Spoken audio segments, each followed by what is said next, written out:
Do you ever have scrap pieces of ribbon lying around that you just don't know what to do with? Or some tissue paper left over from a celebration? Or how about cereal crumbs at the bottom of the bag?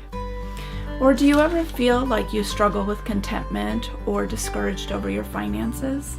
Hi, I'm Deborah with Salvage Sister and Mister, where we're on a journey to learn how to make the most with what we've got.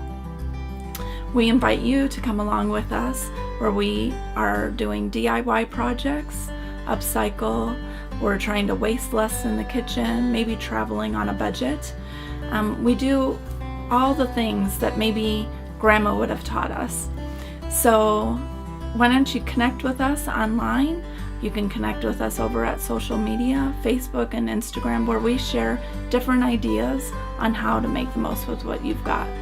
We look forward to getting to know you, our fellow salvage sisters and misters, and we want to know what you like to salvage and what you hope to salvage in the future. Thanks for joining.